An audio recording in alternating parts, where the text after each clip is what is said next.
शाह जी ने यह स्पष्ट किया है कि भाई उठ के अमृत वेले इशनान पानी अपनी क्रियाक्रम करने तो बाद उस परमात्मा की सुरती अपनी सुरती ਨੂੰ ਫਿਰ ਉਹਦੇ ਵਿੱਚ ਜੋੜਨ ਦੇ ਲਈ ਇਕਾਗਰ ਚਿਤ ਹੋ ਕੇ ਬੈਠੋ। ਉਸ ਤੋਂ ਬਾਅਦ ਆਪਣੇ ਨਿਤਨੇਮ ਦੀਆਂ ਬਾਣੀਆਂ ਗੁਰਦੁਆਰਾ ਸਾਹਿਬ ਦੀ ਸੰਗਤ। ਵੈਸੇ ਤਾਂ ਸਿਮਰਨ ਹਰ ਪਲ ਹਰ ਘੜੀ ਕਿਸੇ ਵੀ ਵੇਲੇ ਕੀਤਾ ਜਾ ਸਕਦਾ, ਭਾਵੇਂ ਦਿਨ ਹੋਵੇ, ਭਾਵੇਂ ਦੁਪਹਿਰ ਹੋਵੇ, ਭਾਵੇਂ ਸ਼ਾਮ ਹੋਵੇ, ਭਾਵੇਂ ਰਾਤ ਹੋਵੇ, ਪਰ ਜੋ ਅੰਮ੍ਰਿਤ ਵੇਲੇ ਦੀ ਜੋ ਮਹਾਨਤਾ ਹੈ ਉਹ ਵੱਖਰੀ ਹੀ ਹੈ। ਹਾਂਜੀ। ਔਰ ਇਹਦੇ ਵਿੱਚ ਇਹ ਹੈ ਕਿ ਕਈ ਵਾਰੀ ਸਾਡਾ ਜੋ ਇਹ ਪ੍ਰਚਾਰ ਹੋ ਰਿਹਾ ਹੈ ਕਿ ਮਨ ਨੂੰ ਇਸ ਨੂੰ ਠਹਿਰਾਉਣ ਵਾਸਤੇ ਅਸੀਂ ਜੋ ਹੈ ਇਹ ਵਿਧੀਆਂ ਅਪਣਾਈਆਂ ਨੇ, ਢੰਗ ਅਪਣਾਏ ਨੇ, ਸਾਧਨ ਅਪਣਾਏ ਨੇ, ਸਰੀਰ ਨੂੰ ਯਾਤਨਾਵਾਂ ਦਿੱਤੀਆਂ ਜਾਂਦੀਆਂ ਨੇ। ਗੁਰਬਾਣੀ ਵਿੱਚ ਇਸ ਨੂੰ ਸਭ ਨੂੰ ਕੰਡੈਮ ਕੀਤਾ ਹੋਇਆ ਹੈ ਕਿ ਤਨ ਨਾ ਤਪਾਏ ਤਨੂਰ ਜਿਉ ਬਾਲਨ ਹੱਡ ਨਾ ਬਾਲ ਸਿਰ ਪੈਰੀ ਕਿਆ ਫੇੜਿਆ ਅੰਦਰ ਪ੍ਰੀ ਸੰਭਾਲ, ਕਿ ਤੇਰੇ ਤੇ ਅੰਦਰ ਹੀ ਪ੍ਰਮਾਤਮਾ ਰੱਬ ਵਸਦਾ ਹੈ। ਤੂੰ ਇਸ ਸਰੀਰ ਨੂੰ ਯਾਤਨਾਵਾਂ ਦੇ ਨਾ ਦੇ। ਸਰੀਰ ਨੇ ਤੇਰਾ ਕੀ ਵਿਗਾੜਿਆ ਹੈ? ਸਰੀਰ ਦੇ ਨਾਲ ਇੰਨੀ ਤੂੰ ਜ਼ੈਤੀ ਨਾ ਕਰ। ਗੁਰੂ ਨਾਨਕ ਪਾਤਸ਼ਾਹ ਜੀ ਤੇ ਕਹਿ ਰਹੇ ਨੇ ਨਾਨਕ ਸੋ ਪ੍ਰਭ ਸਿਮਰੀਐ ਤਿਸ ਦੇਹੀ ਕੋ ਪਾਲ। ਅਗਰ ਤੂੰ ਉਸਦੀ ਸਿਮਰਨਾ ਉਸਨੂੰ ਚਾਹਨਾ ਹੈ, ਉਸਨੂੰ ਆਪਣੇ ਉਸਦੇ ਵਿੱਚ ਅਭੇਦ ਹੋਣਾ ਚਾਹਨਾ ਹੈ ਤੇ ਸਰੀਰ ਨੂੰ ਯਾਤਨਾਵਾਂ ਨਾ ਦੇ, ਸਗੋਂ ਇਸ ਨੂੰ ਰਿਸ਼ਟ ਪੁਸ਼ਟ ਰੱਖ, ਇਸ ਨੂੰ ਤੰਦਰੁਸਤ ਬਣਾ, ਅੱਛੀ ਖੁਰਾਕ ਖਾ, ਅੱਛਾ ਪਹਿਰਾਵਾ ਪਾ, ਅੱਛੇ ਵਿਚਾਰ ਆਪਣੇ ਮਨ ਵਿੱਚ ਰੱਖਣ ਕਰਕੇ ਸਰੀਰ ਨੂੰ ਸਾਦੇ ਤਰੀਕੇ ਨਾਲ। ਬਿਲਕੁਲ ਸਾਡੇ ਗੁਰੂ ਸਾਹਿਬਾਨਾਂ ਨੇ ਜਿੱਥੇ ਮਨ ਨੂੰ ਤੰਦਰੁਸਤ ਰੱਖਣ ਦੀ ਗੱਲ ਕੀਤੀ, ਉੱਥੇ ਹੀ ਸਰੀਰ ਨੂੰ ਵੀ ਤੰਦਰੁਸਤ ਰੱਖਣ ਦੀ ਗੱਲ ਕੀਤੀ ਹੈ। ਸਿਮਰ ਪ੍ਰਪਨਾ ਮਨ ਤਨ ਪੈ ਰੋਗਾ। ਹਾਂਜੀ, ਤਾਂ ਇਸੇ ਤਰ੍ਹਾਂ ਹੀ ਮੈਂ ਦੱਸਣਾ ਚਾਹਾਂਗਾ ਕਿ ਸਿਮਰਨ ਜਿਸ ਵੇਲੇ ਅਸੀਂ ਅਗਰ ਵੇਖਿਆ ਜਾਏ ਕਿ ਸਿਮਰਨ ਦਾ ਜੋ ਮਕਸਦ ਕੀ ਹੈ ਸਾਡਾ, ਉਸ ਨੂੰ ਹੋਰ ਸਪਸ਼ਟ ਕਰਨ ਵਾਸਤੇ ਭਾਈ ਗੁਰਦਾਸ ਜੀ ਆਪਣੇ ਜੋ ਸਿੱਖ ਕੌਮ ਦੇ ਮਹਾਨ ਵਿਦਵਾਨ ਜਿਨ੍ਹਾਂ ਨੇ ਗੁਰੂ ਗ੍ਰੰਥ ਸਾਹਿਬ ਜੀ ਦੀ ਬੀੜਵੀ ਬਾਣੀ ਵੀ ਲਿਖੀ ਹੈ, ਉਹਨਾਂ ਨੇ ਆਪਣੇ 408 ਨੰਬਰ ਕਵਿਤ ਦੇ ਵਿੱਚ ਉਦਾਹਰਨ ਦਿੱਤੀਆਂ ਹਨ ਕਿ ਇਹ ਭਾਈ ਜੇਕਰ ਤੁਸੀਂ ਸਿਮਰਨ ਕਰ ਰਹੇ ਹੋ ਤੇ ਸਿਮਰਨ ਤੇ ਤੁਸੀਂ ਕਰ ਰਹੇ ਹੋ ਚਿੰਤਾ ਮਨ ਦਾ, ਭਾਵ ਜੋ ਚਿੰਤਾਵਾਂ ਦਾ ਨਾਸ਼ ਕਰਦਾ ਹੈ, ਤੇ ਫਿਰ ਵੀ ਤੁਸੀਂ ਚਿੰਤਾਵਾਂ ਵਿੱਚੋਂ ਸਿਮਰਨ ਤੇ ਤੁਸੀਂ ਕਰ ਰਹੇ ਹੋ ਜੋ ਅਕਾਲ ਪੁਰਖ ਵਾਹਿਗੁਰੂ ਅਜੂਨੀ ਹੈ, ਔਰ ਫਿਰ ਵੀ ਤੁਸੀਂ ਬਾਰ-ਬਾਰ ਜੂਨਾਂ ਵਿੱਚ ਪੈ ਰਹੇ ਹੋ। ਬਾਰ-ਬਾਰ ਜੂਨਾਂ ਵਿੱਚ ਪੈਣ ਦਾ ਮਕਸਦ ਇਹ ਹੈ, ਅਗਰ ਅਸੀਂ ਗੰਦਗੀ ਵਾਲੀਆਂ ਚੀਜ਼ਾਂ ਨਾ ਖਾਣਯੋਗ ਚੀਜ਼ਾਂ ਖਾਂਦੇ ਹਾਂ ਤਾਂ ਸਮਝ ਲਓ ਅਸੀਂ ਕਾਂ ਦੇ ਜੂਨ ਵਿੱਚ ਹਾਂ। ਅਗਰ ਅਸੀਂ ਜ਼ਿਆਦਾ ਕਾਮੀ ਹਾਂ ਤਾਂ ਅਸੀਂ ਹਾਥੀ ਦੀ ਜੂਨ ਵਿੱਚ, ਕਿਉਂਕਿ ਗੁਰਬਾਣੀ ਵਿੱਚ ਸਭ ਇਹਨਾਂ ਜੂਨਾਂ ਦਾ ਜ਼ਿਕਰ ਕੀਤਾ। ਲਾਲਚੀ ਬਿਰਤੀ ਹਾਂ ਤੇ ਸੱਚੇ ਪਾਤਸ਼ਾਹ ਨੇ ਕੁੱਤੇ ਨਾਲ ਇਨਸਾਨੀ ਸੁਰਤੀ ਦੀ ਤੁਲਨਾ ਕੀਤੀ ਹੈ। ਤੋ ਭਾਈ ਗੁਰਦਾਸ ਜੀ ਕਹਿੰਦੇ ਚਿੰਤਾ ਮਨ ਚਿਤਵਤ ਚਿੰਤਾ ਚਿੱਤ ਲੈ ਚੁਰਾਈ, ਵੀ ਚਿੰਤਾ ਮਨ ਨੂੰ ਸਿਮਰਦਿਆਂ ਅਸੀਂ ਆਪਣੇ ਚਿੱਤ ਦੇ ਵਿੱਚੋਂ ਚਿੰਤਾਵਾਂ ਦਾ ਨਾਸ਼ ਕਰਨਾ ਹੈ। ਨਾਨਕ ਚਿੰਤਾ ਮਤ ਕਰੋ ਚਿੰਤਾ ਤਿਸ ਹੀ ਹੈ। ਇਹ ਅਸੀਂ ਮਨ ਵਿੱਚ ਇਹ ਵਿਚਾਰ ਲੈ ਕੇ ਚੱਲਣੀ ਹੈ। ਅਗਲੀ ਉਦਾਹਰਨ ਕਹਿੰਦੇ ਨੇ ਅਜੋਨ ਅਰਾਧੇ ਜੋਨ ਸੰਕਟ ਘਟਾਏ ਹੈ। ਅਜੋਨੀ ਨੂੰ ਅਸੀਂ ਸਿਮਰਦਿਆਂ ਅਸੀਂ ਜੂਨਾਂ ਤੋਂ ਰਹਿਤ ਹੋਣਾ ਹੈ। ਇਸੇ ਤਰ੍ਹਾਂ ਕਹਿੰਦੇ ਅਕਾਲ ਜਪਤ ਕਾਲ ਕੰਟਕ ਕਲੇਸ਼ ਨਾਸੇ, ਕਿ ਅਸੀਂ ਉਹ ਅਕਾਲ ਨੂੰ ਸਿਮਰਦੇ ਹਾਂ ਸਮੇਂ ਦੇ ਪ੍ਰਭਾਵ ਤੋਂ। ਸਿਮਰ ਤੇ ਅਕਾਲ ਨੂੰ ਰਹੇ ਹਾਂ, ਪਰ ਸਮੇਂ ਦਾ ਪ੍ਰਭਾਵ ਸਾਡੇ ਅੱਜ ਵੀ ਮਨਾਂ ਦੇ ਉੱਤੇ ਪਿਆ ਹੈ। ਅੱਜ ਵੀਰਵਾਰ ਹੈ, ਅੱਜ ਸ਼ਨੀਵਾਰ ਹੈ, ਇਹ ਸਾਡੇ ਉੱਤੇ ਸਮੇਂ ਦਾ ਪ੍ਰਭਾਵ ਹੈ, ਅੱਜ ਵੀ ਸਾਡੇ 'ਤੇ ਪਿਆ ਹੈ। ਪਰ ਕਹਿੰਦੇ ਸਿਮਰਨ ਕਰਨ ਵਾਲਿਆਂ ਦੀ ਤੇ ਅਵਸਥਾ ਨਹੀਂ ਹੋਣੀ ਚਾਹੀਦੀ। ਉਸ ਤੋਂ ਕਹਿੰਦੇ ਨਿਰਭੈ ਭਜਨ ਭਰਮ ਭੈ ਦਲ ਭਜਾਏ ਹੈ। ਅਗਰ ਅਸੀਂ ਸਿਮਰ ਤੇ ਨਿਰਭਉ ਨੂੰ ਰਹੇ ਹਾਂ, ਪਰ ਸਾਡਾ ਅਜੇ ਵੀ ਸੁਰਤੀ ਜੋ ਹੈ ਨਿੱਕੀਆਂ ਨਿੱਕੀਆਂ ਗੱਲਾਂ ਤੋਂ, ਨਿੱਕੀਆਂ ਨਿੱਕੀਆਂ ਵਿਚਾਰਾਂ ਤੋਂ, ਅੱਜ ਕੱਲ੍ਹ ਦਾ ਜਿਸ ਤਰ੍ਹਾਂ ਕਿ ਕੱਲ੍ਹ ਦਾ ਵਿਸ਼ਾ ਸੀ ਕਿ ਜੋ ਸ਼ਗਨ ਪਸ਼ਗਨ ਵਾਲਾ ਜੋ ਸੀ ਆਪ ਜੀ ਨੇ ਪਿਛਲੇ ਦਿਨ ਵਿਚਾਰਿਆ, ਵੀ ਅਜੇ ਵੀ ਸਾਡੇ ਮਨਾਂ ਵਿੱਚ ਸਾਨੂੰ ਕੋਈ ਕੰਮ ਤੇ ਜਾ ਰਿਹਾ ਨਿੱਛ ਆ ਗਈ ਹੈ ਜੀ, ਬਿੱਲੀ ਰਸਤਾ ਕੱਟ ਗਈ ਹੈ ਜੀ, ਇਸ ਤਰ੍ਹਾਂ ਦੇ ਸਾਡੇ ਮਨਾਂ 'ਚ ਅਜੇ ਨਿਰਭਉ ਅਸੀਂ ਕਿੱਥੋਂ ਹੋ ਗਏ? ਗੁਰਬਾਣੀ ਦਾ ਅਸੀਂ ਬਾਣੀ ਪੜ੍ਹ ਤਾਂ ਰਹੇ ਹਾਂ, ਪਰ ਬਾਣੀ ਵਿੱਚ ਜੋ ਸਿੱਖਿਆਵਾਂ ਦਿੱਤੀ ਜਾ ਰਹੀਆਂ ਨੇ ਅਸੀਂ ਉਸ ਨੂੰ ਅਪਣਾ ਨਹੀਂ ਰਹੇ, ਮੰਨ ਤੇ ਰਹੇ ਹਾਂ, ਪਰ ਅਸੀਂ ਉਹਨੂੰ ਉਸ ਤੇ ਚੱਲ ਨਹੀਂ ਰਹੇ। ਇੰਪਲੀਮੈਂਟ ਕਰਨਾ ਬੜਾ ਔਖਾ ਹੋ ਜਾਂਦਾ ਮਨੁੱਖ ਦੇ ਲਈ। ਸੋ ਵਹਿਮ ਭਰਮ ਕਰਮ ਕਾਂਡਾਂ ਵਿੱਚ ਫਸੇ ਹੋਏ ਇਸ ਕਦਰ ਅੱਜ ਦੇ ਯੁੱਗ ਵਿੱਚ ਵੀ, ਜਿੱਥੇ ਅਸੀਂ ਆਪਣੇ ਆਪ ਨੂੰ ਦਾਅਵਾ ਕਰਦੇ ਹਾਂ ਕਿ ਅਸੀਂ ਚੰਨ ਤੇ ਜਾ ਸਕਦੇ ਹਾਂ ਜਾਂ ਫਿਰ ਕੋਈ ਅਜਿਹਾ ਕੰਮ ਹੋ ਸਕਦੇ ਹਾਂ ਜੋ ਪੁਰਾਤਨ ਸਮੇਂ ਵਿੱਚ ਨਹੀਂ ਹੋਇਆ। ਦਾਅਵੇ ਬੜੇ ਕਰਦੇ ਹਾਂ, ਪਰ ਸਾਡੀ ਸੋਚ ਕਿਤੇ ਨਾ ਕਿਤੇ ਹਜੇ ਵੀ ਉਹੀ ਹੈ, ਰੂੜੀਵਾਦੀ ਵਿਚਾਰ ਅਜੇ ਵੀ ਰੂੜੀਵਾਦੀ ਵਿਚਾਰ ਬੈਠੀ ਹੈ ਜੀ। ਤੋ ਸੱਚੇ ਜੋ ਗੁਰਸਿੱਖ ਧਰਮ ਹੈ ਇੱਕ ਸਾਇੰਟੀਫਿਕ ਧਰਮ ਹੈ। ਸਾਨੂੰ ਇਹਨਾਂ ਨੇ ਸਮੇਂ ਦਾ ਹਾਣੀ ਬਣਾਇਆ, ਨਾ ਕਿ ਅਸੀਂ ਸਮੇਂ ਦੇ ਪਿੱਛੇ ਲੱਗਣਾ। ਅਸੀਂ ਸਮੇਂ ਦੇ ਬਰਾਬਰ ਸਮੇਂ ਨੂੰ ਮੁੱਖ ਰੱਖ ਕੇ, ਕਿਉਂਕਿ ਇਨਸਾਨੀ ਜਾਮੇ ਵਿੱਚ ਤਾਂ ਸਾਰੀ ਖਲਕਤ ਹੈ, ਬਹੁਤ ਸਾਰੇ ਨੇ, ਪਰ ਗੁਰੂ ਸਾਹਿਬ ਜੀ ਕਹਿੰਦੇ ਮੈਂ ਉਸੇ ਨੂੰ ਕੇਵਲ ਇਨਸਾਨ ਮੰਨਦਾ ਜੋ ਇਨਸਾਨੀਅਤ ਨੂੰ ਮੁੱਖ ਰੱਖ ਕੇ ਜ਼ਿੰਦਗੀ ਬਤੀਤ ਕਰਦੇ ਹਨ। ਤੋ ਇਨਸਾਨੀਅਤ ਜੀਣ ਵਾਸਤੇ ਹੀ ਗੁਰੂ ਸਾਹਿਬ ਜੀ ਨੇ ਜੋ ਉਸ ਨੂੰ ਸਿਮਰਨ ਦਾ ਨਾਮ ਤੇ ਦੇ ਦਿੱਤਾ ਹੈ, ਪਰ ਅਸੀਂ ਉਸ ਸਿਮਰਨ ਦੇ ਅਰਥਾਂ ਨੂੰ ਸਮਝਣ ਦੀ ਬਜਾਏ, ਕਿਉਂਕਿ ਅਸੀਂ ਭਾਈ ਗੁਰਦਾਸ ਜੀ ਦਾ ਹੋਰ ਵੀ ਅਸੀਂ ਪੜ੍ਹਦੇ ਹਾਂ ਕਿ ਖਾਂਡ ਖਾਂਡ ਕਹਿ ਜਿਹਵਾ ਨਾ ਸਵਾਦ ਮਿੱਠੂ ਆਵੇ। ਹੁਣ ਸਿਮਰਨ ਵਾਹਿਗੁਰੂ ਦੀ ਬੜੀ ਅੱਛੀ ਚੀਜ਼ ਸੀ, ਕਿੰਨਾ ਸੋਹਣਾ ਇਹ ਸੱਚੇ ਪਾਤਸ਼ਾਹ ਨੇ ਸਾਨੂੰ ਸਾਧਨ ਦਿੱਤਾ ਸੀ, ਇੱਕ ਤਰੀਕੇ ਦਿੱਤੇ ਸਨ ਉਸ ਵਿੱਚ ਮਿਲਣ ਦੇ। ਪਰ ਹੁਣ ਭਾਈ ਗੁਰਦਾਸ ਜੀ ਕਹਿੰਦੇ ਜੇ ਅਸੀਂ ਕਿਸੇ ਨੂੰ ਮੂੰਹ ਦੇ ਵਿੱਚ ਮਿਰਚਾਂ ਲੱਗ ਗਈਆਂ ਨੇ ਤੇ ਉਹ ਖੰਡ ਖੰਡ ਖੰਡ ਖੰਡ ਕਹੀ ਜਾਏ, ਤੇ ਖੰਡ ਖੰਡ ਕਹਿਣ ਦੇ ਨਾਲ ਗੱਲ ਨਹੀਂ ਬਣਦੀ, ਕਿਉਂਕਿ ਖੰਡ ਖਾਣ ਦੇ ਨਾਲ ਹੀ ਪਤਾ ਲੱਗੇਗਾ। ਇਸੇ ਤਰ੍ਹਾਂ ਵਾਹਿਗੁਰੂ ਵਾਹਿਗੁਰੂ ਕੇਵਲ ਕਹਿਣ ਦਾ ਨਹੀਂ, ਵਾਹਿਗੁਰੂ ਦੇ ਪਿੱਛੇ ਭਾਵ ਵੇਖੋ। ਵਾਹਿਗੁਰੂ ਨੇ ਸ੍ਰਿਸ਼ਟੀ ਬਣਾਈ ਹੈ, ਸਾਡੇ ਤੇ ਕਿੰਨੇ ਉਪਕਾਰ ਕੀਤੇ ਹਨ, ਸਾਨੂੰ ਕਿੰਨੀ ਸੋਹਣੀ ਵਾਯੂ, ਸਾਨੂੰ ਕਿੰਨਾ ਸੋਹਣਾ ਪਾਣੀ, ਧਰਤੀ ਦਿੱਤੀ ਹੈ, ਸਾਨੂੰ ਇਸ ਦਾ ਸਦਉਪਯੋਗ ਕਰਨਾ ਚਾਹੀਦਾ ਹੈ। ਸ਼ੁਕਰਾਨਾ ਕਰਨ ਦਾ ਮਤਲਬ ਅਗਰ ਪ੍ਰਮਾਤਮਾ ਨੇ ਜੋ ਪਾਣੀ ਦਿੱਤਾ ਹੈ ਉਸ ਪਾਣੀ ਦਾ ਸਦਉਪਯੋਗ ਕਰੀਏ। ਦੁਰਉਪਯੋਗ ਕਰਨ ਦਾ ਮਤਲਬ ਅਸੀਂ ਉਸ ਦੀ ਰਜ਼ਾ ਨੂੰ ਨਹੀਂ ਮੰਨ ਰਹੇ ਹਾਂ, ਉਹਦੇ ਪਾਣੀ ਨੂੰ ਨਹੀਂ ਮੰਨ ਰਹੇ ਹਾਂ।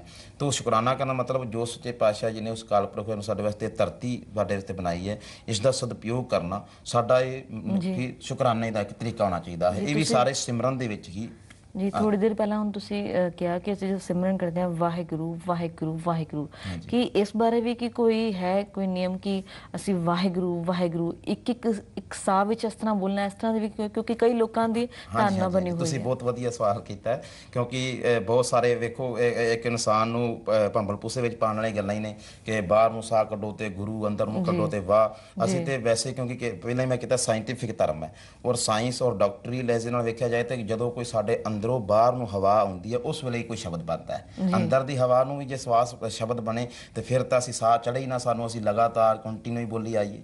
ਤਾਂ ਸਾਡੇ ਰੁਕਣ ਦਾ ਮਕਸਦ ਹੁੰਦਾ ਸਾਨੂੰ ਸਾਹ ਚੜ੍ਹ ਗਿਆ, ਭਾਵ ਹੁਣ ਮੇਰਾ ਬਾਹਰ ਜਾਣ ਵਾਲਾ ਸਾਹ ਦੀ ਜੋ ਖਤਮ ਹੋ ਗਿਆ, ਹੁਣ ਅੰਦਰ ਸਾਹ ਲੈਣ ਵਾਸਤੇ ਮੈਨੂੰ ਫਿਰ ਦੁਆ ਤੋਂ ਸ਼ਬਦ ਬਣਾਉਣ ਵਾਸਤੇ ਲੈਣਾ ਪਏਗਾ।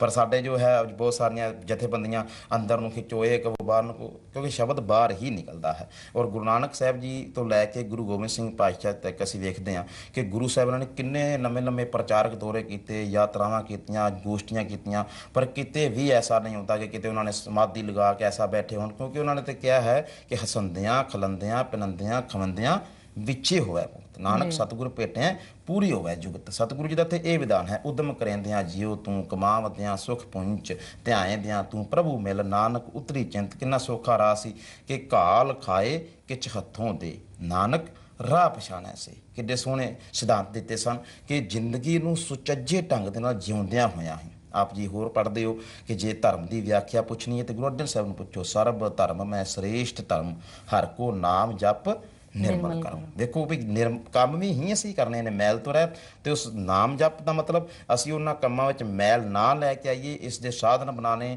ਇਸ ਦਾ ਤਰੀਕੇ ਵੱਧ ਤੋਂ ਵੱਧ ਕੋਸ਼ਿਸ਼ ਕਰਨੀ ਕਿ ਸਾਡੇ ਉੱਤੇ ਕਿਸੇ ਤਰੀਕੇ ਦਾ ਕਲੰਕ ਨਾ ਲੱਗੇ। ਅਸੀਂ ਇਨਸਾਨ ਆ, ਇਨਸਾਨੀ ਜ਼ਿੰਦਗੀ ਬਤੀਤ ਕਰੀਏ। ਇਸ ਦੇ ਆਹਰ ਨੂੰ ਹੀ ਅਸਲ ਵਿੱਚ ਸਿਮਰਨ ਕਿਹਾ ਗਿਆ ਹੈ, ਨਾਮ ਜਪਣਾ। ਇਸ ਤਰ੍ਹਾਂ ਜਪਜੀ ਸਾਹਿਬ ਵਿੱਚ ਰੋਜ਼ ਪੜ੍ਹਦੇ ਜਿਨੀ ਨਾਮ ਧਿਆਇਆ ਗਏ ਮਸ਼ੱਕਤ ਕਾਲ। ਹੁਣ ਜਿਵੇਂ ਤੁਸੀਂ ਪਹਿਲਾਂ ਸਵਾਲ ਕੀਤਾ ਸੀ ਵੀ ਅਸੀਂ ਗੁਰਬਾਣੀ ਨੂੰ ਪੜ੍ਹਦੇ ਰਹੇ ਹਾਂ ਪਰ ਮੰਨ ਨਹੀਂ ਰਹੇ। ਇਸ ਨੂੰ ਕਿੰਨਾ ਸੋਹਣੇ ਸ਼ਬਦਾਂ ਵਿੱਚ ਭਗਤ ਭਾਈ ਗੁਰਦਾਸ ਜੀ ਕਹਿੰਦੇ ਨੇ, ਪੁੱਛਤ ਹੈ ਪਥਿਕ ਤਹ ਧਾਰੇ ਨਾ ਮਾਰਗ ਪਗ, ਪ੍ਰੀਤਮ ਕੇ ਦੇਸ਼ ਕੈਸੇ ਬਾਤਨ ਕੇ ਜਾਈਏ। ਬਈ ਪੁੱਛਦੇ ਤੇ ਰਾਹਗੀਰ ਨੂੰ ਪੁੱਛਿਆ ਵੀ ਭਾਈ ਸਾਹਿਬ ਜੀ ਇਹ ਰਸਤਾ ਕਿੱਧਰ ਜਾ ਰਿਹਾ, ਉਹ ਕਹਿੰਦੇ ਵੀ ਇੱਥੋਂ ਸੱਜੇ ਹੋ ਜਿਓ, ਅੱਗੋਂ ਖੱਬੇ ਹੋ ਜਿਓ ਤੇ ਤੁਸੀਂ ਆਪਣੀ ਮੰਜ਼ਿਲ। ਹੁਣ ਅਸੀਂ ਉਹਨਾਂ ਦੇ ਮੁਤਾਬਕ ਦੱਸੇ ਚੱਲਣਾ ਹੀ ਨਹੀਂ ਜੀ। ਵੈਸੇ ਵੀ ਸਿੱਖ ਧਰਮ ਜੋ ਹੈ ਉਹ ਬੜਾ ਸਾਦਗੀ ਵਾਲਾ ਧਰਮ ਹੈ। ਅਸੀਂ ਹਰ ਚੀਜ਼ ਨੂੰ ਹਵਾ ਬਣਾਇਆ ਹੋਇਆ ਹੈ, ਪਰ ਅਸੀਂ ਜੇ ਡੂੰਘਾਈ ਵਿੱਚ ਜਾਈਏ, ਉਸ ਤੇ ਵਿਚਾਰ ਕਰੀਏ ਤਾਂ ਪਤਾ ਲੱਗੇਗਾ ਕਿ ਬੜੇ ਹੀ ਸੌਖੇ ਢੰਗ ਨਾਲ ਹੋ ਸਕਦਾ ਹੈ, ਬੜੇ ਹੀ ਸਰਲ ਢੰਗ ਨਾਲ ਹੋ ਸਕਦਾ ਹੈ। ਬਸ ਅਸੀਂ ਉਹਨੂੰ ਇੱਕ ਮੰਨ ਕੇ ਚੱਲ ਰਹੇ ਹਾਂ ਕਿ ਬੜਾ ਇਹ ਕੰਮ ਕਰਨਾ ਬੜਾ ਔਖਾ ਹੈ, ਜਦਕਿ ਕੰਮ ਕਰਨਾ ਕੋਈ ਵੀ ਔਖਾ ਨਹੀਂ ਹੁੰਦਾ। ਜਦੋਂ ਅਸੀਂ ਕੰਮ ਕਰਨ ਦੀ ਠਾਣ ਲਵਾਂਗੇ ਤਾਂ ਯਕੀਨਨ ਜੋ ਹੈ ਉਹ ਕੰਮ ਨੇਪਰੇ ਜ਼ਰੂਰ ਚੜੇਗਾ। ਇਹੀ ਗੱਲ ਸਿਮਰਨ ਤੇ ਵੀ ਲਾਗੂ ਹੁੰਦੀ ਹੈ, ਉਸ ਪਰਮਾਤਮਾ ਦੀ ਉਸਤਤ ਵੱਲ ਵੀ ਲਾਗੂ ਹੁੰਦੀ ਹੈ, ਮਨ ਨੂੰ ਟਿਕਾਉਣ ਬਾਰੇ ਵੀ ਲਾਗੂ ਹੁੰਦੀ ਹੈ ਤੇ ਭਗਤੀ ਬੰਦਗੀ ਵੱਲ ਵੀ ਲਾਗੂ ਹੁੰਦੀ ਹੈ। ਜੇ ਅਸੀਂ ਧਿਆਨ ਧਰੀਏ ਉਸ ਪਰਮਾਤਮਾ ਦਾ ਇੱਕ ਮਨ ਦੇ ਨਾਲ, ਇਕਾਗਰ ਹੋ ਕੇ, ਇੱਕ ਸੁਰਤ ਦੇ ਨਾਲ, ਤਾਂ ਯਕੀਨਨ ਜੋ ਹੈ ਅਸੀਂ ਸਿਮਰਨ ਕਰਨ ਦੇ ਤਰੀਕਾ ਜੋ ਹੈ ਉਹ ਸਾਨੂੰ ਆ ਜਾਏਗਾ।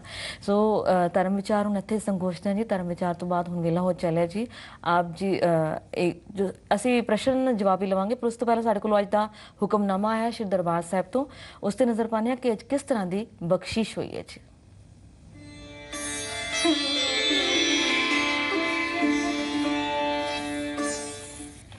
ਸਤਨਾਮ ਸਤਨਾਮ ਜੀ, ਵਾਹਿਗੁਰੂ ਵਾਹਿਗੁਰੂ ਵਾਹਿਗੁਰੂ ਜੀ। ਸਤਨਾਮ ਸਤਨਾਮ ਸਤਨਾਮ। ਸ਼ਲੋਕ ਮਹਿਲਾ ਪੰਜਵਾਂ। ਲਗੜੀ ਸੁਥਾਨ ਜੋੜਨ ਹਾਰੈ ਜੋੜੀਆ, ਨਾਨਕ ਲਹਿਰੀ ਲਖ ਸਹਿ ਆਨ, ਡੁੱਬਣ ਦੇ ਨਾ ਮਾਂ ਪਿਰੀ। ਗੁਰੂ ਸਾਹਿਬ ਜੀ ਦਾ ਜੋ ਅੱਜ ਫੁਰਮਾਨ ਹੈ ਉਹ ਸਾਡੇ ਵਿਸ਼ੇ ਨੂੰ ਹੀ ਸਪਸ਼ਟ ਕਰਦਾ ਹੈ। ਗੁਰੂ ਅਰਜਨ ਪਾਤਸ਼ਾਹ ਜੀ ਦਾ ਇਹ ਸ਼ਲੋਕ ਕਹਿ ਰਹੇ ਹਨ ਕਿ ਲਗੜੀ ਸੁਥਾਨ ਜੋੜਨ ਹਾਰੈ ਜੋੜੀਆ। ਮੇਰੀ ਜੋ ਪ੍ਰੀਤ ਹੈ, ਪਹਿਲਾਂ ਸੰਸਾਰਿਕ ਕੰਮਾਂ ਦੇ ਜੋ ਵਿਕਾਰ ਸਨ, ਜੋ ਗਲਤ ਪਾਸੇ ਲੱਗੀ ਸੀ, ਉਸ ਪਾਸੋਂ ਹਟ ਕੇ ਲਗੜੀ ਸੁਥਾਨ ਭਾਵ ਸੋਹਣੇ ਥਾਂ, ਭਾਵ ਪ੍ਰਮਾਤਮਾ ਦੇ ਚਰਨ ਕਮਲਾਂ ਵਿੱਚ, ਭਾਵ ਉਸ ਦੇ ਧਿਆਨ ਵਿੱਚ, ਉਸ ਦੀ ਰਜ਼ਾ ਦੇ ਵਿੱਚ ਮੇਰੀ ਸੁਰਤ ਜੁੜ ਗਈ ਹੈ। ਪਰ ਜੋੜਨ ਹਾਰੈ ਜੋੜੀਆ, ਪਰ ਇਹ ਜੋੜੀ ਉਸ ਅਕਾਲ ਪੁਰਖ ਵਾਹਿਗੁਰੂ ਜੀ ਨੇ ਆਪ ਬਖਸ਼ਿਸ਼ ਕਰਕੇ ਹੈ। ਨਾਨਕ ਲਹਿਰੀ ਲਖ ਸਹਿ ਆਨ, ਡੁੱਬਣ ਦੇ ਨਾ ਮਾਂ ਪਿਰੀ। ਕਹਿੰਦੇ ਮੈਨੂੰ ਵਿਕਾਰਾਂ ਦੀਆਂ ਲੱਖਾਂ ਹੀ ਲਹਿਰਾਂ ਨੇ ਜੋ ਅੱਗੋਂ ਰੋਕਿਆ ਰੁਕਾਵਟ ਪਾਈ ਮੇਰੇ ਅੰਦਰ, ਕਾਮ ਕ੍ਰੋਧ ਲੋਭ ਮੋਹ ਆਦਿਕ ਵਿਕਾਰਾਂ ਦੀਆਂ ਲਹਿਰਾਂ ਨੇ, ਪਰ ਡੁੱਬਣ ਦੇ ਨਾ ਮਾਪਰੀ, ਪਰ ਉਸ ਮੇਰੇ ਅਕਾਲ ਪੁਰਖ ਵਾਹਿਗੁਰੂ ਜੀ ਨੇ, ਮੇਰੇ ਪ੍ਰੀਤਮ ਨੇ ਮੈਨੂੰ ਇਹਨਾਂ ਲਹਿਰਾਂ ਦੇ ਵਿੱਚ ਡੁੱਬਣ ਨਾ ਦਿੱਤਾ। ਅਗਲਾ ਜੋ ਸ਼ਲੋਕ ਹੈ ਗੁਰੂ ਅਰਜੁਨ ਪਾਤਸ਼ਾਹ ਜੀ ਦਾ, ਬਨ ਪਿਹਾਵਲੈ ਹਿਕ ਸਾਥੀ ਲਧਮ, ਦੁਖ ਹਰਤਾ ਹਰ ਨਾਮਾ, ਬਲ ਬਲ ਜਾਈ ਸੰਤ ਪਿਆਰੇ, ਨਾਨਕ ਪੂਰਨ ਕਾਮਾ। ਕਹਿੰਦੇ ਬਨ ਪਿਹਾਵਲੈ ਭਾਵ ਸੰਸਾਰ ਰੂਪੀ ਜੋ ਜੰਗਲ ਸੀ ਬਹੁਤ ਭਿਆਨਕ ਸੀ, ਹਿਕ ਸਾਥੀ ਲਧਮ ਭਾਵ ਇਸ ਸੰਸਾਰ ਰੂਪੀ ਭਿਆਨਕ ਜੰਗਲ ਦੇ ਵਿੱਚ ਮੈਨੂੰ ਉਸ ਅਕਾਲ ਪੁਰਖ ਵਾਹਿਗੁਰੂ ਜੀ ਵਰਗਾ ਸਾਥੀ ਲੱਭ ਗਿਆ। ਜਿਸ ਤਰ੍ਹਾਂ ਅਸੀਂ ਪੜ੍ਹਦੇ ਹਾਂ ਕਿ ਸੱਜਣ ਸੱਚਾ ਪਾਤਸ਼ਾਹ ਸ਼ਿਰ ਸ਼ਾਹਾਂ ਦੈ ਸ਼ਾਹ, ਜਿਸ ਪਾਸ ਬੈਠਿਆਂ ਸੋ ਹੀ ਹੈ ਸਭਨਾ ਦਾ ਵੇਸਾ। ਭਾਵ ਉਸ ਅਕਾਲ ਪੁਰਖ ਵਾਹਿਗੁਰੂ ਨੂੰ ਆਪਣੇ ਮਿੱਤਰ ਬਹੁਤ ਥਾਵਾਂ ਤੇ ਸੱਚੇ ਪਾਤਸ਼ਾਹ ਨੇ ਕਿਹਾ, ਜੇ ਤੂੰ ਮਿੱਤਰ ਸਾਡਾ ਹਿੱਕ ਭੋਰੀ ਨਾ ਵਿਛੋੜ, ਸੁਣ ਯਾਰ ਹਮਾਰੇ ਸੱਜਣ ਇੱਕ ਕਰੋ ਬੇਨੰਤੀਆ, ਤਿਸ ਮੋਹਨ ਲਾਲ ਪਿਆਰੇ ਹੋਂ ਫਿਰੋਂ ਜੰਤੀਆ। ਅਕਾਲ ਪੁਰਖ ਵਾਹਿਗੁਰੂ ਜੀ ਨੂੰ ਅਸਲ ਵਿੱਚ ਸੱਜਣ ਦਾ ਨਾਮ ਦਿੱਤਾ ਹੈ। ਤਰਸ ਪਿਆ ਮਹਿਰਮਤ ਹੋਈ, ਸਤਿਗੁਰ ਸੱਜਣ ਮਿਲਿਆ। ਤੋ ਕਹਿੰਦੇ ਕਿ ਮੈਨੂੰ ਇੱਕ ਸੱਜਣ ਉਸ ਅਕਾਲ ਪੁਰਖ ਵਾਹਿਗੁਰੂ ਜੀ ਨੂੰ ਸੱਜਣ ਕਿਹਾ, ਮੈਨੂੰ ਮਿਲ ਗਿਆ, ਜਿਸ ਨੇ ਮੈਨੂੰ ਉਸ ਦੇ ਵਿੱਚੋਂ ਦੁੱਖ ਹਰਤਾ, ਮੇਰੇ ਸਾਰੇ ਦੁੱਖ ਹਰ ਲਏ, ਔਰ ਹਰ ਨਾਮਾ ਮੈਨੂੰ ਉਸ ਅਕਾਲ ਪੁਰਖ ਵਾਹਿਗੁਰੂ ਨੇ ਆਪਣੀ ਬੰਦਗੀ ਦਿੱਤੀ। ਬਲ ਬਲ ਜਾਈ ਸੰਤ ਪਿਆਰੇ, ਇੱਥੇ ਜੋ ਸੰਤ ਸ਼ਬਦ ਹੈ ਜਿਸ ਦੀ ਅੱਜ ਸਾਡੇ ਧਰਮ ਵਿੱਚ ਬਹੁਤ ਦੁਰਵਰਤੋਂ ਵੀ ਹੋ ਰਹੀ ਹੈ, ਜੋ ਆਪਣੇ ਇੱਕ ਇਨਸਾਨੀ ਜਾਮੇ ਨਾਲ ਸੰਤ ਨੂੰ ਜੋੜ ਕੇ ਪ੍ਰਚਾਰ ਕੀਤਾ ਜਾ ਰਿਹਾ ਹੈ। ਇੱਥੇ ਗੁਰਬਾਣੀ ਦੇ ਵਿੱਚ ਅਕਾਲ ਪੁਰਖ ਵਾਹਿਗੁਰੂ ਨੂੰ ਸੰਤ ਕਿਹਾ ਹੈ। ਕਹਿੰਦੇ ਮੈਂ ਉਸ ਪਿਆਰੇ ਤੋਂ ਸਦਕੇ ਜਾਂਦਾ ਹਾਂ ਜਿਸ ਨੇ ਪੂਰਨ ਕਾਮਾ, ਮੇਰੇ ਜੀਵਨ ਦਾ ਮਨੋਰਥ ਪੂਰਾ ਕਰ ਦਿੱਤਾ। ਭਾਵ ਮੇਰਾ ਸੰਸਾਰ ਦੇ ਵਿੱਚ ਮੈਨੂੰ ਵਿਕਾਰਾਂ ਵਿੱਚ ਖਚਿਤ ਹੋਣ ਤੋਂ ਬਚਾਇਆ, ਔਰ ਮੈਨੂੰ ਆਪਣੀ ਚੰਗੀ ਜੋ ਧਰਮ ਦੀ ਕਿਰਤ ਹੈ ਉਸ ਨੂੰ ਕਰਦਿਆਂ ਹੋਇਆਂ ਸੰਸਾਰ ਨੂੰ ਜੀਵਨ ਨੂੰ ਸੁਚੱਜਾ ਬਣਾ ਦਿੱਤਾ, ਔਰ ਉੱਚੇ ਆਦਰਸ਼ ਵਾਲੇ ਪਾਸੇ ਮੈਨੂੰ ਪਹੁੰਚਾ ਦਿੱਤਾ। ਅਗਲੇ ਜੋ ਪੌੜੀ ਹੈ ਗੁਰੂ ਸਾਹਿਬ ਜੀ ਪੌੜੀ ਦੇ ਵਿੱਚ ਬਚਨ ਕਰਦੇ ਹਨ, ਪਾਈਨ ਸਭ ਨਿਧਾਨ ਤੇਰੇ ਰੰਗ ਰਤਿਆ। ਜੋ ਇਹ ਅੱਜ ਦਾ ਪਾਵਨ ਫਰਮਾਨ ਗੁਰੂ ਸਾਹਿਬ ਜੀ ਦਾ 519 ਅੰਕ ਦੇ ਉੱਤੇ ਜੋ ਸ਼ੋਭਤ ਹੈ ਉਸ ਦੇ ਵਿੱਚ ਪੌੜੀ 'ਚ ਕਹਿ ਰਹੇ ਹਨ ਕਿ ਪਾਈਨ ਸਭ ਨਿਧਾਨ ਤੇਰੇ ਰੰਗ ਰਤਿਆ। ਰੰਗ ਦਾ ਇੱਥੇ ਅਰਥ ਹੈ ਪਿਆਰ ਵਿੱਚ। ਹੇ ਅਕਾਲ ਪੁਰਖ ਵਾਹਿਗੁਰੂ ਜੀ, ਤੇਰੇ ਪਿਆਰ ਵਿੱਚ ਅਸੀਂ ਰੰਗਿਆਂ, ਜਦੋਂ ਰੰਗੇ ਜਾਵਾਂਗੇ ਤਾਂ ਸਾਨੂੰ ਸਭ ਨਿਧਾਨ ਪ੍ਰਾਪਤ, ਭਾਵ ਸਾਰੇ ਦੁਨੀਆ ਦੇ ਖਜ਼ਾਨੇ ਪ੍ਰਾਪਤ ਹੋ ਜਾਣਗੇ। ਨਾ ਹੋਵੀ ਪਛੋਤਾਓ ਤੁਧ ਨੋ ਜਪਤਿਆਂ। ਕਹਿੰਦੇ ਹੇ ਅਕਾਲ ਪੁਰਖ ਵਾਹਿਗੁਰੂ, ਤੇਰਾ ਸਿਮਰਨ ਕਰਦਿਆਂ, ਤੇਰੇ ਰਾਹ ਤੇ ਤੇਰੀ ਰਜ਼ਾ ਵਿੱਚ ਚੱਲਦਿਆਂ ਪਛਤਾਵਾ ਨਹੀਂ ਹੁੰਦਾ, ਕਿਉਂਕਿ ਤੇਰਾ ਸੱਚਾ ਮਾਰਗ ਚੱਲਦਿਆਂ ਉਸਤਤ ਕਰੇ ਜਹਾਨ। ਕਿਉਂਕਿ ਸੱਚੇ ਮਾਰਗ ਤੇ ਚੱਲਿਆ ਹਮੇਸ਼ਾ ਉਸਤਤ ਹੀ ਹੁੰਦੀ ਹੈ, ਪਛਤਾਵਾ ਨਹੀਂ ਹੁੰਦਾ, ਕਿਉਂਕਿ ਸੱਚੇ ਮਾਰਗ ਤੇ ਚੱਲਦਾ ਇਨਸਾਨ ਕਦੇ ਵੀ ਕਿਸੇ ਦਾ ਦਿਲ ਨਹੀਂ ਦੁਖਾਉਂਦਾ, ਕਦੀ ਕਿਸੇ ਦਾ ਹੱਕ ਨਹੀਂ ਮਾਰਦਾ, ਕਦੀ ਵੀ ਕਿਸੇ ਨੂੰ ਆਪਣੇ ਤੋਂ ਨੀਵਾਂ ਛੂਤ ਨਹੀਂ ਸਮਝਦਾ, ਕਿਉਂਕਿ ਉਹ ਉਸ ਅਕਾਲ ਪੁਰਖ ਵਾਹਿਗੁਰੂ ਜੀ ਨੂੰ ਆਪਣਾ ਇਸ਼ਟ ਮੰਨਦਿਆਂ ਹੋਇਆਂ ਸਭ ਵਿੱਚ ਜੋਤ ਵੇਖਦਾ ਹੈ। ਅੱਗੇ ਕਹਿੰਦੇ ਹਨ, ਪਹੁੰਚ ਨਾ ਸਕੈ ਕੋਏ ਤੇਰੀ ਟੇਕ ਜਨ। ਤੇਰੇ ਦਾਸ ਦੀ ਜੋ ਅਵਸਥਾ ਬਣ ਜਾਂਦੀ ਹੈ ਉਸ ਦੀ ਕੋਈ ਬਰਾਬਰੀ ਨਹੀਂ ਕਰ ਸਕਦਾ।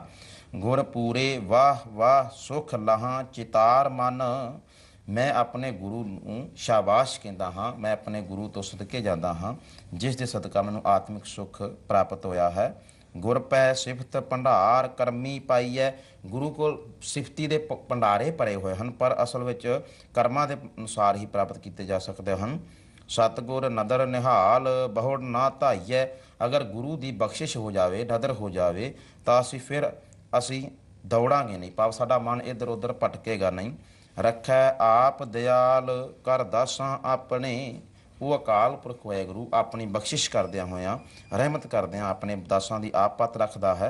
ਹਰ ਹਰ ਹਰ ਹਰ ਨਾਮ ਜੀਵਾਂ ਸੁਣ ਸੁਣੇ। ਹੇ ਅਕਾਲ ਪੁਰਖ ਵਾਹਿਗੁਰੂ ਜੀ, ਮੈਂ ਉਸ ਕਾਲ ਤੇਰੇ ਸਿਮਰਨ ਨੂੰ, ਨਾਮ ਨੂੰ ਸੁਣ ਕੇ ਆਪਣਾ ਜੀਵਨ ਬਤੀਤ ਕਰਦਾ ਹਾਂ, ਕਿਉਂਕਿ ਆਖਾਂ ਜੀਵਾਂ ਵਿਸਰੇ ਮਰ ਜਾਉਣ ਦਾ ਮੇਰਾ ਜੋ ਮਨ ਹੈ ਉਹ ਬਣ ਗਿਆ ਹੈ। ਸਤਿਗੁਰੂ ਬਖਸ਼ਿਸ਼ ਕਰਨ ਇਸ ਅੱਜ ਦਾ ਪਾਵਨ ਫਰਮਾਨ।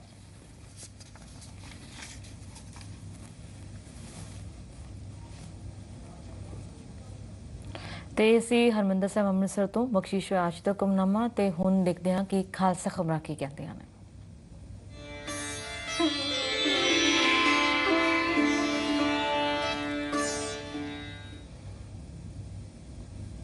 ਉੱਤਰਾਖੰਡ ਵਿੱਚ ਕੁਦਰਤੀ ਆਫਤ ਦਾ ਸਾਹਮਣਾ ਕਰ ਰਹੇ ਮਜਬੂਰ ਲੋਕਾਂ ਦੀ ਮਦਦ ਦੇ ਲਈ ਸ਼੍ਰੋਮਣੀ ਗੁਰਦੁਆਰਾ ਪ੍ਰਬੰਧਕ ਕਮੇਟੀ ਨੇ ਆਪਣੇ ਹੱਥ ਅੱਗੇ ਵਧਾਏ ਨੇ।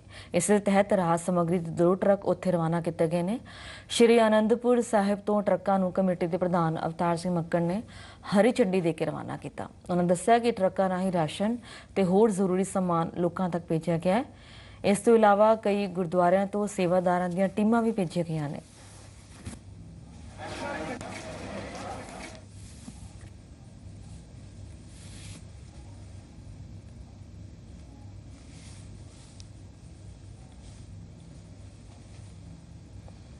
ਤੇ ਖਾਲਸਾ ਖਬਰਾਂ ਤੋਂ ਬਾਅਦ ਹੁਣ ਵੇਲਾ ਹੋ ਚੱਲਿਆ ਆਪ ਜੀ ਦੇ ਪ੍ਰਸ਼ਨਾਂ ਦੇ ਜਵਾਬ ਦੇਣ ਦਾ। ਜਗਜੀਤ ਸਿੰਘ ਰਾਂਚੀ ਤੋਂ ਪੁੱਛ ਰਹੇ ਨੇ, ਗੁਰਮਤ ਸਾਨੂੰ ਨਸ਼ਿਆਂ ਤੋਂ ਕਿਵੇਂ ਵਰਜਦੀ ਹੈ?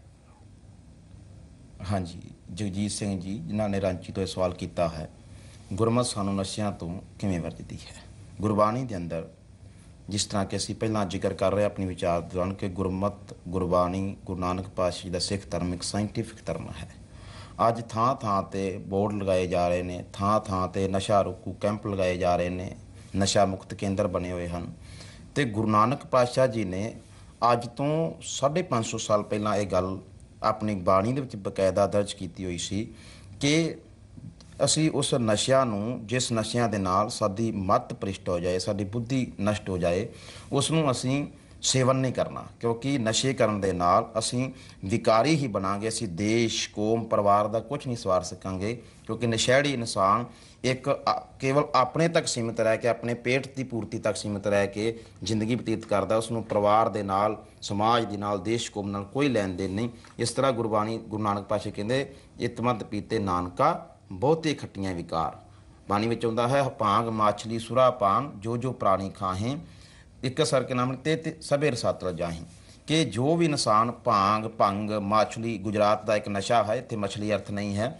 ਭਾਂਗ, ਮਾਛਲੀ, ਸੁਰਾਪਾਨ ਔਰ ਜੋ ਸ਼ਰਾਬ ਆਦਿਕ ਜੋ ਨਸ਼ੇਦਾਇਕ ਜੋ ਪਦਾਰਥ ਹਨ, ਅਗਰ ਉਹ ਸੇਵਨ ਕਰਦੇ ਹਨ ਤੇ ਸਭੇ ਰਸਾਤਲ ਦਾ ਅਰਥ ਹੈ ਨੀਵੇਂ ਪੱਧਰ ਤੇ, ਬਹੁਤ ਹੀ ਨੀਵੇਂ ਪੱਧਰ ਤੇ ਇਨਸਾਨ ਚਲਾ ਜਾਂਦਾ ਹੈ, ਬਹੁਤ ਨੀਵੀਂ ਸੋਚ ਦਾ ਇਨਸਾਨ ਹੋ ਜਾਂਦਾ ਹੈ। ਇਸ ਤਰ੍ਹਾਂ ਹੀ ਗੁਰੂ ਅਮਰਦਾਸ ਜੀ ਕਹਿੰਦੇ ਹਨ, ਜਿਤ ਪੀਤਾ ਮਤ ਦੂਰ ਹੋਏ, ਬਰਲ ਪਵੈ ਵਿੱਚ ਆਏ, ਆਪਣਾ ਪਰਾਇਆ ਨਾ ਪਛਾਣੇ, ਖਸਮੋਂ ਧੱਕੇ ਖਾਏ। ਕਿ ਜਿਸ ਨੂੰ ਪੀਣ ਦੇ ਨਾਲ ਸਾਡੀ ਬੁੱਧੀ ਭ੍ਰਿਸ਼ਟ ਹੋ ਜਾਏ, ਅਸੀਂ ਪਰਿਵਾਰ ਵੱਲੋਂ ਵੀ ਬੇਮੁਖ ਹੋ ਜਾਈਏ, ਗੁਰੂ ਵੱਲੋਂ ਵੀ, ਪਰਮਾਤਮਾ ਵੱਲੋਂ ਵੀ, ਉਹ ਕਦੇ ਵੀ ਸਾਨੂੰ ਨਹੀਂ ਪੀਣਾ ਚਾਹੀਦਾ। ਇਸ ਤਰ੍ਹਾਂ ਗੁਰਬਾਣੀ ਵਿੱਚ ਹੋਰ ਵੀ ਬੇਅੰਤਾਵਾਂ ਤੇ ਨਸ਼ਿਆਂ ਤੋਂ ਸਾਨੂੰ ਵਰਜਿਆ ਗਿਆ ਹੈ। ਜੀ, ਅਗਲਾ ਪ੍ਰਸ਼ਨ ਹੈ ਅੰਜੂ ਕਪੂਰ ਉਦੈਪੁਰ ਰਾਜਸਥਾਨ ਤੋਂ ਪ੍ਰਸ਼ਨ ਭੇਜ ਰਹੇ ਨੇ, ਸਿੱਖ ਧਰਮ ਵਿੱਚ ਲੰਗਰ ਦੀ ਕੀ ਮਹੱਤਤਾ ਹੈ? ਜੋ ਅੰਜ ਕੁਮਾਰ ਕਪੂਰ ਜੀ ਨੇ ਉਦੈਪੁਰ ਤੋਂ ਸਵਾਲ ਕੀਤਾ ਹੈ, ਇਹ ਸਵਾਲ ਸਾਡੇ ਵਾਸਤੇ ਬਹੁਤ ਮਾਇਨੇ ਰੱਖਦਾ ਹੈ। ਗੁਰੂ ਨਾਨਕ ਪਾਤਸ਼ਾਹ ਜੀ ਨੇ ਜੋ ਲੰਗਰ ਦੀ ਮਰਿਆਦਾ ਚਲਾਈ ਸੀ, ਉਹ ਸਾਰੀ ਇੱਕ ਦੁਨੀਆ ਨੂੰ, ਸਾਰੀ ਇਨਸਾਨੀਅਤ ਨੂੰ, ਖਲਕਤ ਨੂੰ ਇੱਕ ਅਕਾਲ ਪੁਰਖ ਵਾਹਿਗੁਰੂ ਜੀ ਦੀ ਦਰਸਾਉਣ ਵਾਸਤੇ ਔਰ ਆਪਸੀ ਭਰਾਤਰੀ ਪਿਆਰ ਬਣਾਉਣ ਵਾਸਤੇ, ਔਰ ਜੋ ਲੋੜਵੰਦਾਂ ਦੇ ਵਾਸਤੇ, ਜ਼ਰੂਰਤਮੰਦ ਸਨ, ਉਹਨਾਂ ਦੇ ਵਾਸਤੇ ਇਹ ਲੰਗਰ ਦੀ ਮਰਿਆਦਾ ਜੋ ਚਲਾਈ ਸੀ। ਸਿੱਖ ਧਰਮ ਦੇ ਵਿੱਚ ਲੰਗਰ ਦੀ ਇਹੀ ਮਹਾਨਤਾ ਹੈ ਕਿ ਇੱਥੇ ਲੰਗਰ ਵਿੱਚ ਆ ਕੇ ਕੋਈ ਜ਼ਾਤ ਪਾਤ, ਛੂਆ ਛਾਤ ਦਾ ਸਾਡੇ ਅੰਦਰ ਵਿਚਾਰ ਜੋ ਹੈ ਉਹ ਸਾਰੇ ਖਤਮ ਹੋ ਜਾਣ। ਇਤਿਹਾਸ ਦੇ ਵਿੱਚੋਂ ਸਾਨੂੰ ਬਹੁਤ ਵੱਡੀ ਮਿਸਾਲ ਮਿਲਦੀ ਹੈ ਕਿ ਜਿਸ ਵੇਲੇ ਅਕਬਰ ਵੀ ਗੁਰੂ ਦਰਬਾਰ ਵਿੱਚ ਹਾਜ਼ਰੀ ਭਰਨ ਵਾਸਤੇ ਆਇਆ ਤੇ ਗੁਰੂ ਸਾਹਿਬ ਜੀ ਨੇ ਕਿਹਾ ਸੀ ਕਿ ਪਹਿਲੇ ਪੰਗਤ ਪੱਛ ਸੰਗਤ, ਕਿਉਂਕਿ ਇਸ ਪੰਗਤ ਦੇ ਵਿੱਚ ਜੋ ਬੈਠੇਗਾ ਉਸ ਦੇ ਮਨ ਵਿੱਚ ਇਹ ਵਿਚਾਰ ਖਤਮ ਹੋ ਜਾਏਗਾ ਕਿ ਮੇਰੇ ਸੱਜੇ ਕੌਣ ਬੈਠਾ ਹੈ, ਖੱਬੇ ਕੌਣ ਬੈਠਾ ਹੈ, ਇੱਥੇ ਸਾਰੇ ਹੀ ਉਸ ਪਰਮਾਤਮਾ ਦੀ ਜੋਤ ਹਾਂ। ਲੰਗਰ ਦੀ ਜੋ ਮਹੱਤਤਾ ਹੈ ਉਹ ਸਾਡੇ ਵਾਸਤੇ ਇਹੀ ਹੈ, ਔਰ ਜੋ ਮਕਸਦ ਸੀ ਜ਼ਰੂਰਤਮੰਦਾਂ ਦੀ, ਲੋੜਵੰਦਾਂ ਦੀ, ਕਿਉਂਕਿ ਜਿਸ ਤਰ੍ਹਾਂ ਅਸੀਂ ਨਾਮ ਜਪੋ, ਕਿਰਤ ਕਰੋ, ਵੰਡ ਛਕੋ ਦਾ ਸਿਧਾਂਤ ਅਪਣਾਇਆ ਸੀ, ਉਸ ਦੇ ਵਿੱਚ ਹੀ ਜੋ ਲੰਗਰ ਦੀ ਮਹਾਨਤਾ ਵੀ ਹੁੰਦੀ ਹੈ ਕਿ ਜ਼ਰੂਰਤਮੰਦਾਂ ਦੀ ਜ਼ਰੂਰਤ ਪੂਰੀ ਕਰਨ ਵਾਸਤੇ, ਭੁੱਖਿਆਂ ਦੇ ਵਾਸਤੇ ਇਹ ਲੰਗਰ ਦੀ ਜੋ ਮਰਿਆਦਾ ਸੀ। ਸਾਡੇ ਸਿੱਖ ਧਰਮ ਦੇ ਵਿੱਚ ਇਸ ਦੀ ਇਤਨੀ ਮਹਾਨਤਾ ਹੈ ਕਿ ਸਿੱਖ ਜਦੋਂ ਬਹੁਤ ਔਖੇ ਸਮੇਂ ਦੇ ਵਿੱਚ ਸਨ, ਜਦੋਂ ਜੰਗਲਾਂ ਦੇ ਵਿੱਚ ਇਹਨਾਂ ਦਾ ਰਹਿਣਾ ਸੀ, ਖਾਣ ਨੂੰ ਅੱਛੇ ਸਾਡੇ ਕੋਲ ਸਾਧਨ ਨਹੀਂ ਸਨ, ਫਿਰ ਉਸ ਵੇਲੇ ਵੀ ਸਾਡੇ ਗਿਆਨੀ ਗਿਆਨ ਸਿੰਘ ਜੀ ਜੋ ਇਤਿਹਾਸਕਾਰਾਂ ਨੂੰ ਲਿਖਦੇ ਹਨ ਕਿ ਦੇਤ ਆਵਾਜ਼ਾ ਭੁੱਖਾ ਕੋਈ, ਦੇ ਗੁਰੂ ਕੀ ਤਿਆਰ ਹੈ ਹੋਈ, ਉਸ ਸਮੇਂ ਬੈਰੀ ਕਿਮ ਆਵੈ, ਪਰਮ ਮੀਤ ਸਮ ਤਾਂ ਹੀ ਛਕਾਵੇ। ਇੰਨੀ ਉੱਚੀ ਮਹਾਨਤਾ ਹੈ ਕਿ ਲੰਗਰ ਵਿੱਚ ਤੇ ਕੋਈ ਵੈਰੀ ਵੀ ਆ ਜਾਏ, ਦੁਸ਼ਮਣ ਵੀ ਆ ਜਾਏ, ਉਸ ਨੂੰ ਵੀ ਮਿੱਤਰ ਸਮਝਦਿਆਂ ਹੋਇਆਂ ਅਸੀਂ ਉਸ ਨੂੰ ਵੀ ਲੰਗਰ ਪ੍ਰਦਾਨ ਕਰਨਾ ਹੈ। ਇਸ ਮਰਿਆਦਾ ਦੇ ਅਸੀਂ ਧਾਰਨ ਹੋਣਾ ਹੈ। ਜੀ ਬਿਲਕੁਲ, ਜੋ ਲੰਗਰ ਦੀ ਮਹੱਤਤਾ ਹੈ ਇਸ ਬਾਰੇ ਤੁਸੀਂ ਦੱਸਿਆ ਕਿ ਸਾਡੇ ਕੋਲ ਹੋਰ ਵੀ ਕੋਈ ਪ੍ਰਸ਼ਨ ਆਉਂਦੇ ਨੇ, ਜਿਸ ਤਰ੍ਹਾਂ ਕਿ ਲੰਗਰ ਬਣਾਉਣ ਵੇਲੇ ਕਿਹੜੀ ਗੱਲਾਂ ਦਾ ਧਿਆਨ ਰੱਖਣਾ ਚਾਹੀਦਾ ਹੈ? ਹਾਂਜੀ, ਲੰਗਰ ਬਣਾਉਣ ਵੇਲੇ ਸਭ ਤੋਂ ਪਹਿਲੇ ਤੇ ਗੁਰਬਾਣੀ ਦੀ ਜੋ ਸਭ ਤੋਂ, ਗੁਰੂ ਗ੍ਰੰਥ ਸਾਹਿਬ ਦੀ ਸਭ ਤੋਂ ਪਹਿਲੀ ਹੀ ਪੰਕਤੀ ਹੈ, ਉਹ ਇਹ ਹੈ ਕਿ ਸੋਚੈ ਸੋਚ ਨਾ ਹੋਵੇ ਜੇ ਸੋਚੀ ਲੱਖ ਵਾਰ।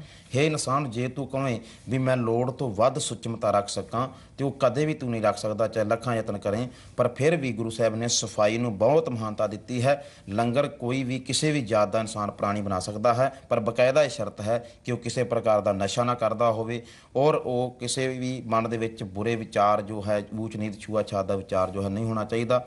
ਲੰਗਰ ਦੇ ਵਿੱਚ ਅੱਛੇ ਲੰਗਰ ਦੀ ਮਰਿਆਦਾ ਹੈ। ਇਹ ਨਹੀਂ ਕਿ ਅਸੀਂ ਲੰਗਰ ਨੂੰ ਬਹੁਤ ਨੀਵੇਂ ਪੱਧਰ ਤੇ ਲਿਜਾਣਾ ਹੈ। ਲੰਗਰ ਕਿੱਥੋਂ ਤੱਕ, ਕਿੰਨੀ ਉੱਚੀ ਅਵਸਥਾ ਤੇ ਪਹੁੰਚ ਗਿਆ ਸੀ, ਸਾਨੂੰ ਗੁਰਬਾਣੀ ਵਿੱਚ ਹੀ ਮਿਲਦਾ ਹੈ ਕਿ ਲੰਗਰ ਦੌਲਤ ਵੰਡੀਏ, ਰਸ ਅੰਮ੍ਰਿਤ ਖੀਰ ਖਿਆਲੀ।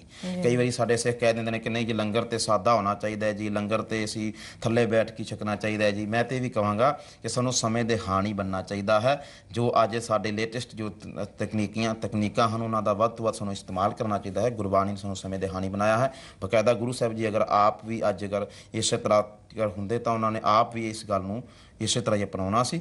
ਲੰਗਰ ਦੀ ਬਹੁਤ ਉੱਚੀ ਪ੍ਰਬੰਧ ਹੋਣਾ ਚਾਹੀਦਾ ਹੈ, ਅੱਛਾ। ਔਰ ਇਹ ਨਹੀਂ ਕਿ ਇਸ ਜਾਤੀ ਨੂੰ ਪਹਿਲਾਂ ਛਕਾਓ, ਇਸ ਨੂੰ ਬਾਅਦ ਵਿੱਚ ਛਕਾਓ, ਇਹ ਵਿਧਾਨ ਨਹੀਂ ਹੋਣਾ ਚਾਹੀਦਾ। ਲੰਗਰ ਸਾਰਿਆਂ ਪਹਿਲਾਂ ਪੰਗਤ ਪਾਛੇ ਸੰਗਤ, ਸਾਨੂੰ ਇਸ ਗੱਲ ਦਾ ਵੀ ਧਿਆਨ ਜ਼ਰੂਰ ਰੱਖਣਾ। ਹਾਂਜੀ ਹਾਂਜੀ। ਤੇ ਸਾਧ ਸੰਗਤ ਜੀ, ਇਹ ਸੀ ਆਪ ਜੀ ਦੇ ਪ੍ਰਸ਼ਨਾਂ ਦੇ ਜਵਾਬ। ਤੇ ਹੁਣ ਇਜਾਜ਼ਤ ਦਿਓ ਕਿਉਂਕਿ ਵੇਲਾ ਹੋ ਚੱਲਿਆ। ਜਾਣ ਤੋਂ ਪਹਿਲਾਂ ਇੱਕ ਵਾਰ ਫਿਰ ਤੋਂ ਈਮੇਲ ਐਡਰੈਸ ਜ਼ਰੂਰ ਨੋਟ ਕਰੋ ਜੀ। ਸਾਡਾ ਈਮੇਲ ਪਤਾ ਹੈ ekoonkar@zeenetwork.com। SMS ਵੀ ਜ਼ਰੂਰ ਭੇਜੋ। SMS ਭੇਜਣ ਦੇ ਲਈ ਪਤਾ ਹੈ, SMS ਭੇਜਣ ਦੇ ਲਈ ਮੋਬਾਈਲ ਦੇ ਮੈਸੇਜ ਬਾਕਸ ਵਿੱਚ ਜਾਓ, ਏਕ ਓਂਕਾਰ ਟਾਈਪ ਕਰੋ, ਸਪੇਸ ਦਿਓ, ਸਵਾਲ ਸੁਝਾਅ ਫਿਰ ਨਾਲ ਲਿਖੋ, ਇਸ ਨੂੰ ਭੇਜਦੇ ਰਹਿ ਜੀ 57575 ਤੇ। ਆਪ ਜੀ ਸਾਨੂੰ ਆਪਣੇ ਵਿਚਾਰ, ਆਪਣੇ ਪ੍ਰਸ਼ਨ ਸਾਨੂੰ ਚਿੱਠੀਆਂ ਦੇ ਜ਼ਰੀਏ ਵੀ ਭੇਜ ਸਕਦੇ ਹੋ। ਚਿੱਠੀਆਂ ਭੇਜਣ ਦੇ ਲਈ ਪਤਾ ਹੈ ਏਕ ਓਂਕਾਰ ਜੀ Punjabi FC 19 sector 16A film city Noida 201301। ਤੇ ਗਿਆਨੀ ਪਰਮਜੀਤ ਸਿੰਘ ਜੀ, ਆਪ ਜੀ ਦਾ ਬਹੁਤ ਬਹੁਤ ਧੰਨਵਾਦ ਜੀ। ਇਸੇ ਅਕਾਲ ਪੁਰਖ ਦੀ ਸਿਫਤ ਸਲਾਹ ਵਿੱਚ ਅੱਜ ਦੀ ਹਾਜ਼ਰੀ। ਹੁਣ ਇਜਾਜ਼ਤ ਦਿਓ, ਪਿਆਰ ਸਾਥ ਫਤਿਹ ਬੁਲਾਉਂਦੇ ਜੀ। ਵਾਹਿਗੁਰੂ ਜੀ ਕਾ ਖਾਲਸਾ, ਵਾਹਿਗੁਰੂ ਜੀ ਕੀ ਫਤਿਹ। अव्वल अल्लाह नूर पाया, कुदरत के सब बंदे, एक नूर ते सब जग उपजया, कौन भले कौ मंदे।